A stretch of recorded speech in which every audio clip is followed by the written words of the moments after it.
For over 30 years, China wasn't just a country, it was the engine of global manufacturing, churning out everything from smartphones to sneakers. But now the tides are shifting. Tides? But this isn't a ripple, it's a full-blown economic tsunami. Wages in China have surged over 400% since 2000. Its working-age population is shrinking fast, set to decline by over 100 million by 2040. Add growing tensions with the West, and suddenly boardrooms around the globe are asking the same question. Is it time to move on from China? Eyes are turning toward a new giant, India, a nation with the largest population on Earth, a youthful workforce, and GDP growth projected to surpass 7% annually in the coming years. Some say it's already being courted as the new China. But here is a twist. Replacing China isn't just about size or speed. It's about infrastructure, stability and scale. So before you jump to conclusions, buckle up, because this isn't a simple swap. Hit a like button, subscribe, and let's dive into the cold facts, global stakes and ultimate question. Can India truly replace China as the factory of the world, or is this just a myth the world wants to believe? China's ascent to manufacturing dominance didn't happen by chance. It was engineered. After the 1978 reforms and into the post-Cold War boom, China capitalized on a powerful formula: ultra-cheap labor, lightning-fast infrastructure projects, and government policies that turned entire cities into export machines. Between 1990 and 2010, China's share of global manufacturing output soared from just 3% to over 20%. Massive ports, endless factory floors, and ultra-efficient supply chains turned China into the go-to for everything, from iPhones to industrial machinery. It was fast, cheap, and reliable, earning the title the world's factory. But the empire has cracks.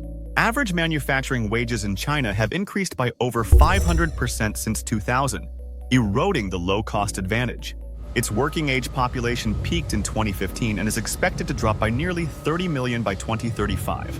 Now, even Chinese giants like BYD are building factories abroad, in Vietnam, Thailand, and Mexico. Global firms are quietly diversifying, not abandoning China, but no longer putting all their eggs in one basket. The thing is that China isn't falling, but its monopoly on manufacturing supremacy, that era is fading. The race to be the next China has officially begun. If China was the factory of the early 21st century, India is now making a bold pitch to be the next in line. India may still trail China in raw economic size. Its GDP stands at around 3.7 trillion compared to China's 17.5 trillion, but momentum is on India's side.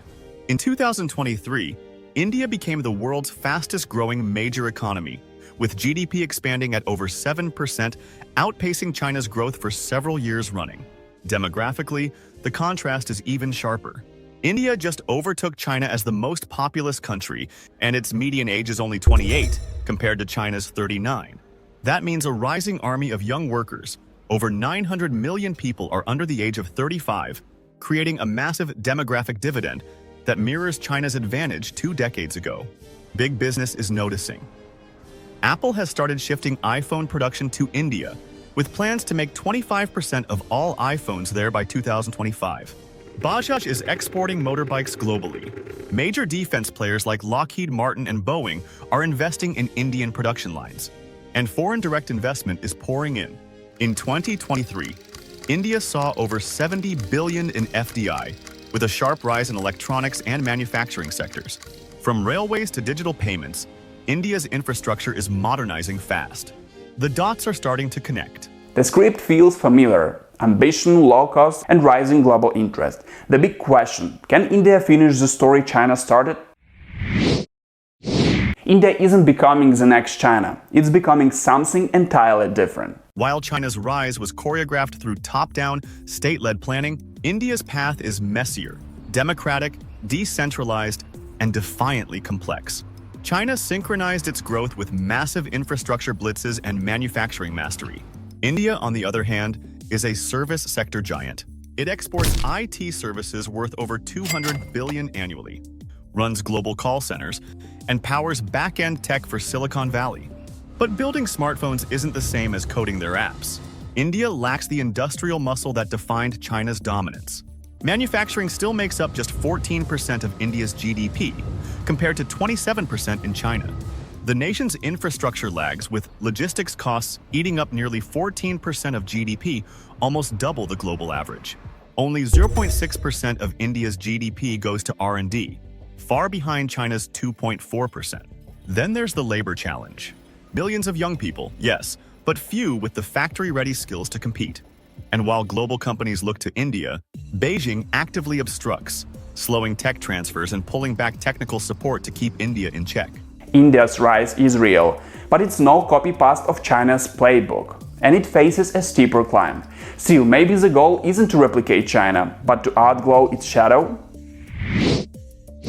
India's real power isn't just in numbers, it's in momentum. With a population of over 1.4 billion and a rapidly expanding middle class, India isn't just a labor pool, it's a goldmine of future consumers.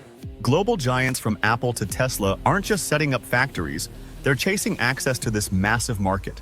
India's booming tech scene, with over 100 unicorns and a $250+ billion IT sector, gives it an edge China never had at this scale.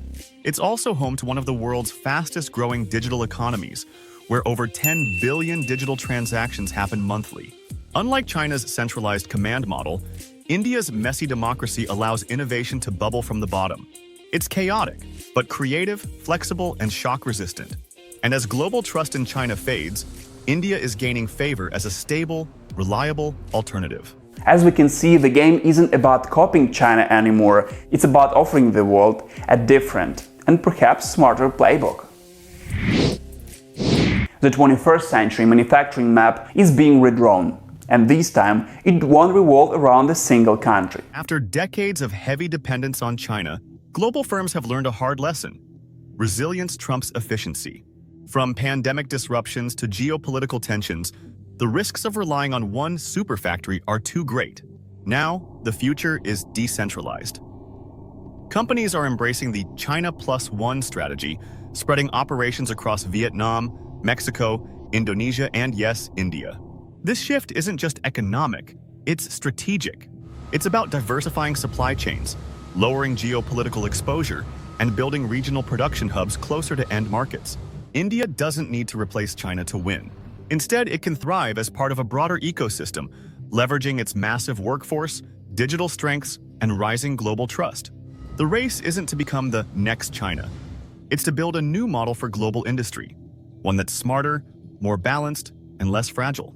This isn't duplication, it's transformation. India's future won't be built by copying China, it will be forged by charting its own path. That means massive investment in physical infrastructure, ports, logistics, energy grids, not just digital apps. It also means reforming rigid trade and labor laws to create an environment where private and foreign capital feel welcome. India must launch a national skilling revolution, producing factory-ready workers and world-class researchers. The goal isn't to assemble, it's to invent, to design, to lead. Climbing the value chain, boosting R&D beyond today's 0.6% of GDP, and building trust through democratic transparency will set India apart. The world doesn't need a copy, it needs a counterbalance. A diverse, resilient future won't come from duplication, but from transformation. And India, with its chaos, energy, and ambition, might just be the heart of that new world. Who do you think will dominate global manufacturing in 2035? China, India, or someone else?